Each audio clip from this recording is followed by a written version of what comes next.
Alright guys, CWL here again today. The main thing I wanted to talk about today was, has Black Ops 4 been a good competitive season? Because it's been on my mind a little bit, and it's been on a fair few people's minds, that look, Champs is just around the corner. It's only a week away now, less than that, and in just over a week we will be crowning our Call of Duty World Champions for the Black Ops 4 season. So I thought it was about time we had a look back on the season on the whole. Has it been a good one? And of course, after the World Championships, there's likely not going to be much going on in the Call of Duty scene apart from Rostermania and all that stuff until the new year, because the franchise league starts up in 2020. There's not going to be an event in December, at least, you know, an MLG, CWL one, whatever, as far as we, know.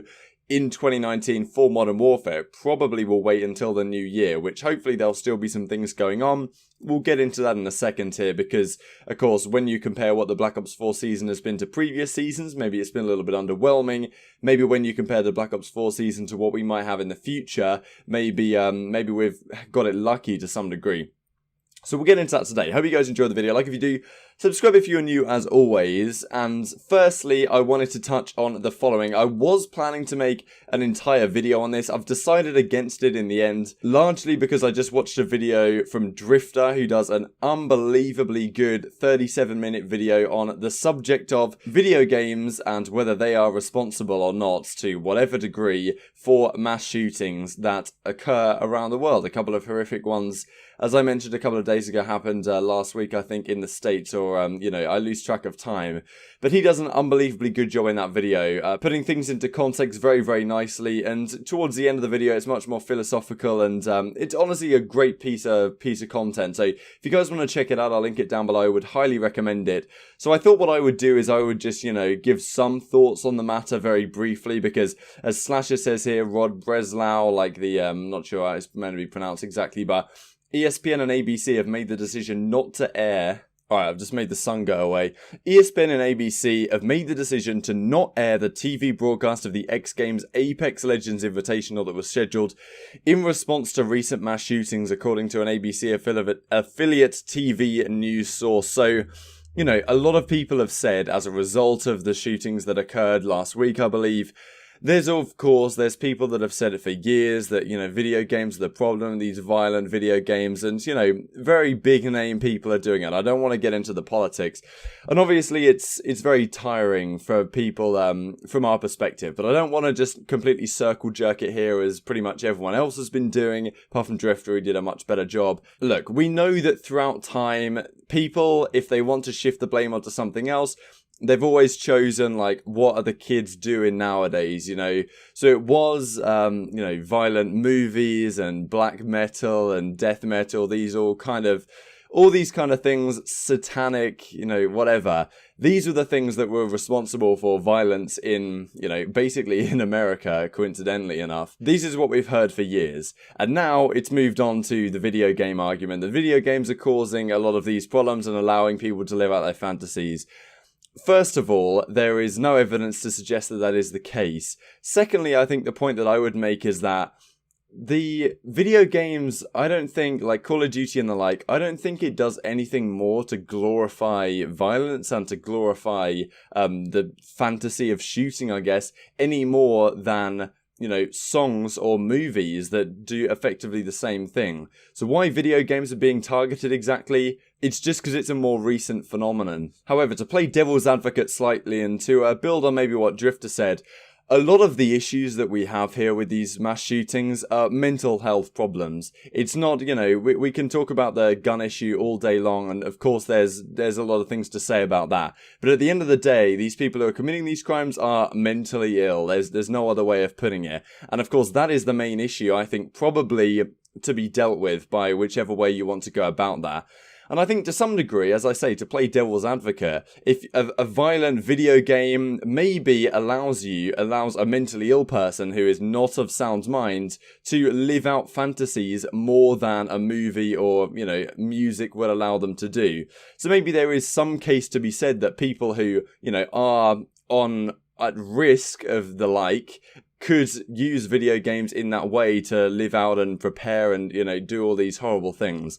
Maybe that is something worth considering. But, you know, as for the link for a regular person like you and I, and playing video games, we don't get any of those kind of tendencies. But I feel like some people who are potentially mentally ill or at risk of committing these crimes, maybe that is a conversation worth having. I think it's very easy to dismiss these people who are saying that video games lead to violence as like, oh, you know, boomer idiots, you know, and to some degree they are, and they're moving the conversation away deliberately from where it should be heading, a lot of people would argue.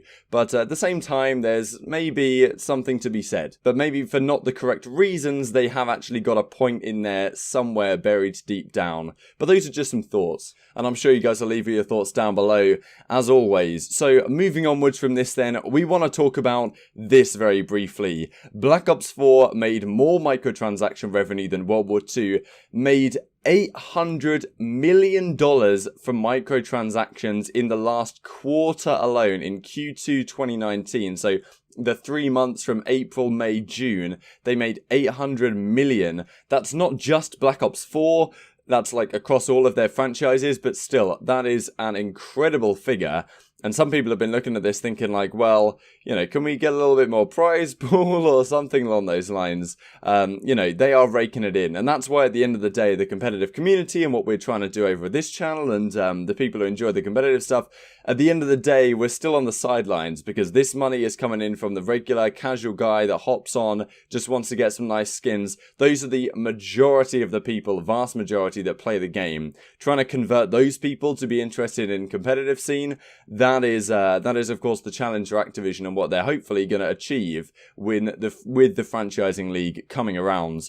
Following on from that then, Charlie Intel, Activision Blizzard CEO, the 2020 Call of Duty League, as we say the 2020, it will begin in 2020, says they've sold 8 team spots so far. So, you know, 8 spots only sold so far, probably not a big deal. There's many months still to sell the rest of the spots, many people potentially interested. You know, we've heard they were looking at 12 to try and get 12, and even that would be limiting the amount of players quite significantly. And one thing I was thinking about, as Ryeezy says here on Reddit, August, December will be a dangerous time for CoD. CoD has already lacks content creators that other big games have to retain the audience in between events. Hopefully a lot of pros stream wages, tournaments / old CoD games. Gonna be a very long and dead off-season most likely, especially if franchising coming into play adds any restrictions to how players can stream and all this issues. Like, that's things that could happen as well. The more restrictions coming in with franchising, probably players won't be able to talk as much trash as they do on Twitter because they're going to be representatives of the league, and Activision doesn't want that to happen, similar to Overwatch. So I'm somewhat concerned for the time ahead, but you know, it's going to be a massive change. So let's hop into what I was planning to talk about here, really. The Call of Duty 2019 World League Championship cycle. We're just going to go through some of these events, and you can give your thoughts on how good you think this season has been. We're going to go through the results of what we've had so far this season, just to a bit of nostalgia, a bit of reminiscence for the times ahead. Because in previous years, we've had many more events than this, you know. Like this year, we've basically had 6 events the entire year, including the World Championship. Yes, we did have the Pro League Qualifier, which we'll look at in a second, but only kind of 4 traditional events. We've moved away since Las Vegas from the open format as well. You kind of think, like, looking back on Advanced Warfare, for example, when there was like 13 events being put on by multiple different organizers. We don't have ESWCs anymore. We don't have UMGs. You know, CWL London was put on by Gfinity, but it wasn't called a Gfinity, even though it was incredibly well run. You know, Gfinity were, I guess, you know, allowed to, at an arm's length contract, allowed to run the event under the name, but you're not going to get a Gfinity London. It's going to have to be a CWL London. And it's very, very unlikely, I would say, in a franchise league that we're going to get any events the entire year that aren't run under the CDL or the Call of Duty League, whatever, under that branding. So here we go. Just to start going through the year, this was, of course, CWL Las Vegas all the way at the start. OpTic Gaming came home with the victory. Dashy won the MVP with a 1.44, stupidly good overall KD. And yeah, just to go through the season, because we had some fantastic matches here. This is a very exciting event. Like the OpTic United, OpTic Splice games are very legendary. You know, moving onwards, we had the Pro League Qualifier in January, which was a great event, honestly, overall to watch. You know, we had the Midnight Esports team doing absolute bits at the time. This is the squad. They didn't lose a single series to qualify for the league. You know, 100 Thieves just scraping through on the verge of not making it. FaZe Clan, of course, didn't make it. Red Reserve only just scraped in by the skin of their teeth. Then, of course, we had Overtime go on to become Denial and have all of those dramas. We had the Accelerate Gaming team with all of those issues that they've been having. You know, Spoof qualified with UIU, immediately dropped for Method. So, honestly, so many things happened over the last few months that have been, you know, pretty damn exciting. So on the whole, I think the Black Ops 4 season has been pretty damn good. I've enjoyed a lot of it. There's been a lot of stuff going on. It's honestly a pretty damn fun game to watch, and I think I'm going to miss it to some degree. It's not a great game to play overall. I think it's got its problems, like the stim shot, the healing, all of this stuff doesn't make it the best game to play, especially for Search and Destroy. Maybe Modern Warfare will, you know, one-up it in that regard. But I do think in terms of the pacing, it kind of suits my style quite nicely in terms of playing. I think it's honestly a pretty damn fun game to play for public matches apart from all the crap in the game. But League play has honestly been pretty damn good despite what everyone complains about, which the complaints are fair enough. But on the whole, I think it's been kind of fun. And then, of course, we had, you know, Fort Worth. Classic pulled out the Rampart. LG went home with the trophy. Like, they beat Splice in the grand finals. Reciprocity had a run. You know, Priestahh was sick for 100 Thieves, so Farah had to sub in. All the drama. Gunless won MVP. Then we go to London. 100 Thieves take home the trophy. What a weekend that was. Just, the crowd was unbelievable. So, you know, we haven't had so many events this year. Anaheim as well. 100 Thieves go back to back. Just a great event overall. Slasher gets the MVP. And then we have the most recent Stage 2 playoffs where E United do it. Clayster breaks his 1400-day drought.